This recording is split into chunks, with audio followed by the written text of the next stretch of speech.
ಪ್ರೀತಿ ವಿದ್ಯಾರ್ಥಿಗಳೇ ಹಾಗೂ ಪಾಲಕರೇ, ತಮಗೆಲ್ಲರಿಗೂ Mallu sir maths and GK ಕ್ಲಾಸ್ಗೆ ಆತ್ಮೀಯವಾಗಿರ್ತಕ್ಕಂಥ ಸ್ವಾಗತ. ಪ್ರೀತಿಯ ವಿದ್ಯಾರ್ಥಿಗಳೇ, ಇಂದಿನ ತರಗತಿಯಲ್ಲಿ ನಾವು ಕನ್ನಡ ವಿಷಯಕ್ಕೆ ಸಂಬಂಧಿಸಿರ್ತಕ್ಕಂತಹ ಪದಗಳ ಅರ್ಥದ ಬಗ್ಗೆ ನಾವು ತಿಳಿಯೋಣ. ನಾವು ಮೊರಾರ್ಜಿ ದೇಸಾಯಿ, ಕಿತ್ತೂರು ರಾಣಿ ಚೆನ್ನಮ್ಮ, ಅಳಿಕೆ, ಆದರ್ಶ, ಸಂಗೊಳ್ಳಿ ರಾಯಣ್ಣ ಮುಂತಾದ ಪರೀಕ್ಷೆಗಳಿಗೆ ನಾವು ತಯಾರಿಯನ್ನು ಮಾಡ್ಕೊಳ್ತಾ ಇದ್ದೀವಿ.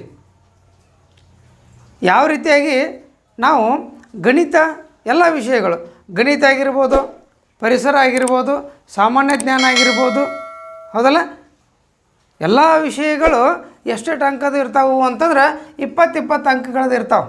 ಎಷ್ಟೆಷ್ಟು ಅಂಕಗಳಂತಂದ್ರೆ 20 ಅಂಕಗಳಿರ್ತಾವೆ. ಗಣಿತ 20, ಮೊರಾರ್ಜಿ ದೇಸಾಯಿ ಪರೀಕ್ಷೆಗೆ ಗಣಿತ 20, ಪರಿಸರ 20, GK 20, ಇಂಗ್ಲೀಷ್ 20, ಕನ್ನಡ 20.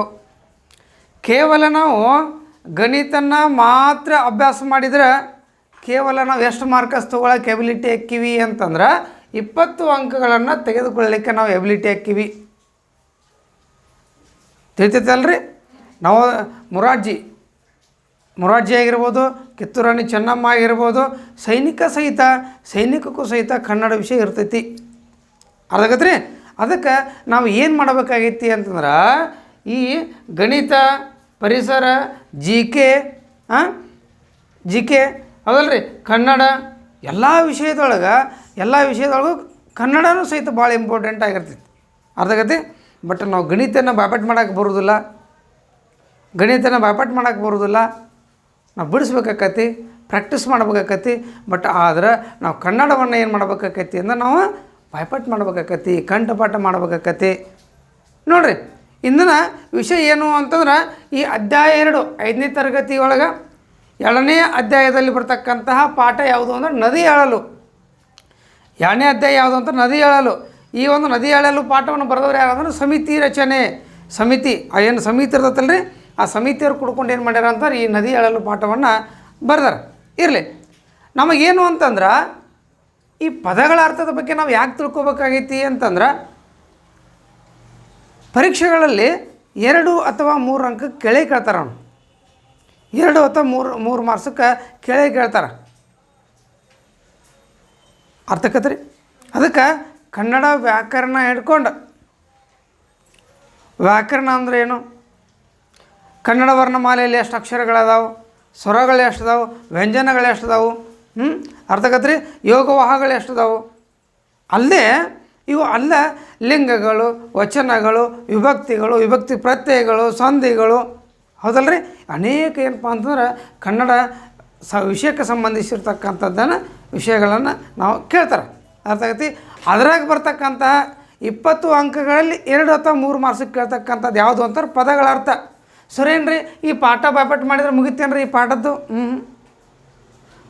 3, 4, 5ನೇ ತರಗತಿ ಒಳಗೆ ಪುಸ್ತಕದ ಹಿಂದಿನ ಕೊಟ್ಟಾರ ನೋಡಿರಿ.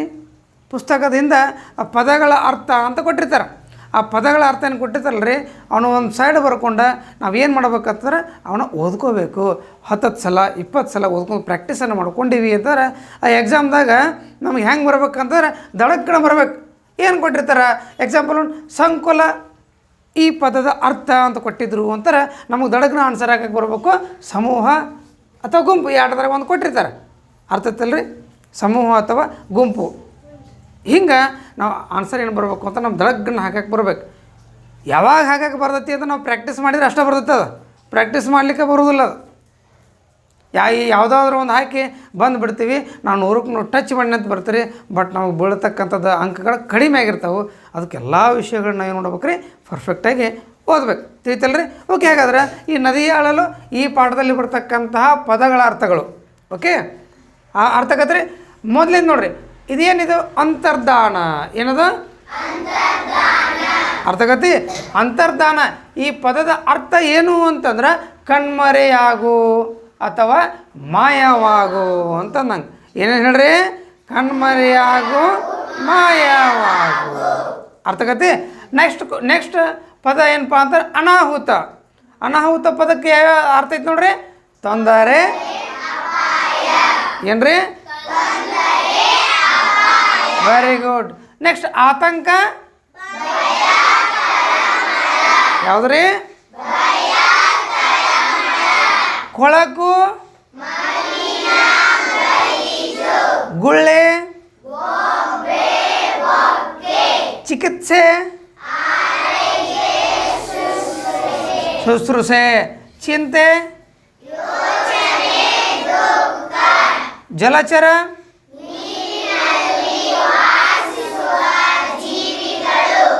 ತವಕ, ಆತುರ, ತರಾತುರಿ. ನೆಕ್ಸ್ಟ್ ನೋಡ್ರಿ, ತುರಿಕೆ, ದೌರ್ಜನ್ಯ, ದುತ್ತನೆ. Very good. ದುತ್ತನೆ ಅಂತಂದ್ರೆ ಏಕಾಏಕಿ ಇದ್ದಕ್ಕಿದ್ದಂತೆ. ಜಲದೇವತೆ ಹೆಂಗೆ ಹೇಳ್ತಾ ಹೇಳ್ರಿ? ಹೆಂಗೆ ಹೇಳ್ತಾಳೆ? ದುತ್ತನೆ ಹೇಳ್ತಾ ಇಲ್ಲ, ಏಕಾಏಕಿ ಹೇಳ್ತಾಳೆ ಜಲದೇವತೆ. ಹಾಂ, ದುತ್ತನೆ ಅಂತಂದ್ರೆ ಏಕಾಏಕಿ ಅಥವಾ ಇದ್ದಕ್ಕಿದ್ದಂತೆ ಅಂತ ನೋಡ್ರಿ. ಪಣ ತೊಡು ಅಂತಂದ್ರೆ ಓಕೆ ಓಕೆ, ಒಬ್ರು ಹೇಳ್ತೀರಿ, ಒಬ್ರು ಓದ್ತೀರಿ. ಹೇಳಿ ಶ್ರಾವಣಿ.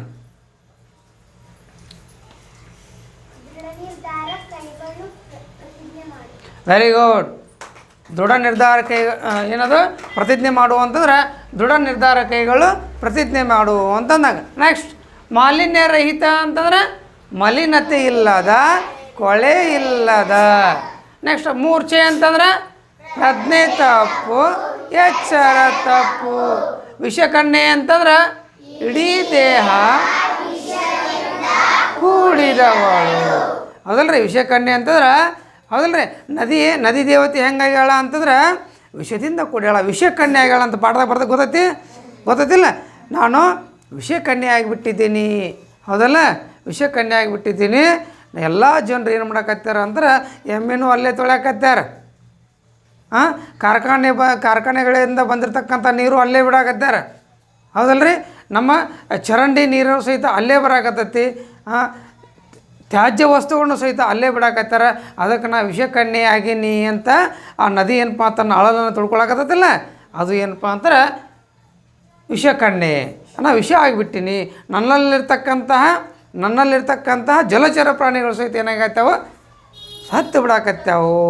ಅದಕ್ಕೆ ನನ್ನನ್ನು ರಕ್ಷಣೆ ಮಾಡಿ ಅಂತ ಏನು ಮಾಡಾಕತ್ತೈತಿ ಅಂತಂದ್ರೆ ನದಿ ಬೇಡ್ಕೊಳಕತ್ತೈತಿ. ಓಕೆ. ಸಂಕುಲ ಅಂದ್ರೆ ಸಮೂಹ, ಗುಂಪು. ಸೋಂಕು ಅಂತಂದ್ರೆ ಒಬ್ಬರಿಂದ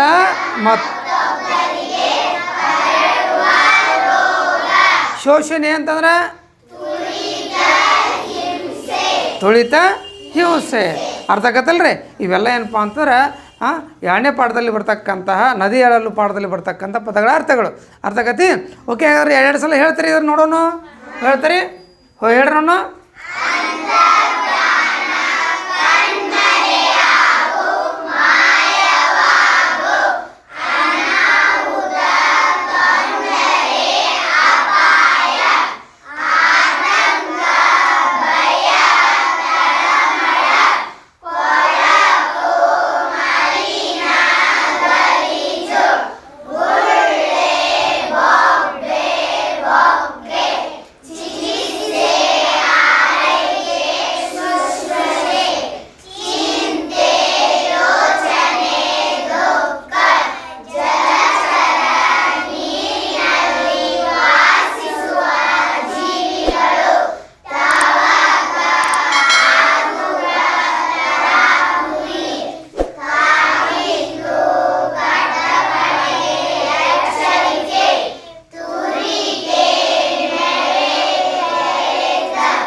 ತಿಳಿದೈತಲ್ಲ? ನಾವೇನು ಮಾಡಬೇಕು ಅಂದ್ರೆ ಈ ಪದಗಳ ಅರ್ಥಗಳನ್ನ 10 ಸಲ 20 ಸಲ ಓದ್ಕೊಂತ ನಾವು ಪ್ರಾಕ್ಟೀಸನ್ನು ಮಾಡ್ಕೋಬೇಕು. ತಿಳಿತಲ್ಲ? ಹಿಂಗೆ ನಾವೇನು ಮಾಡಬೇಕು? ಈ ಒಂದೇ ಪಾಠ ಅಲ್ಲ, ಈ ಒಂದು 3, 4, 5ನೇ ತರಗತಿಯಲ್ಲಿ ಬರ್ತಕ್ಕಂಥ ಎಲ್ಲ ಪದಗಳ ಅರ್ಥಗಳನ್ನ ನಾವು ಬೈಪಟ್ ಮಾಡಿದ್ದೀವಿ ಅಂತಂದ್ರೆ 20 ಮಾರ್ಕ್ಸ್ ಒಳಗೆ 2-3 ಮಾರ್ಕ್ ಬರುತ್ತಲ್ಲ, ನಾವು ತೊಗೋತೀವಿ. ಅರ್ಥ ಆಗತ್ತಲ್ಲ ರೀ? ಓಕೆ. ಪ್ರೀತಿ ವಿದ್ಯಾರ್ಥಿಗಳೇ, ಮುಂದಿನ ತರಗತಿ ಒಳಗೆ ಮತ್ತೊಂದು ವಿಷಯವನ್ನು ಕುರಿತು ನಾವೇನು ಮಾಡೋಣ ಅಂತಂದ್ರೆ ಚರ್ಚೆಯನ್ನು ಮಾಡೋಣ. ಅರ್ಥ ಆಯ್ತಲ್ಲ ರೀ?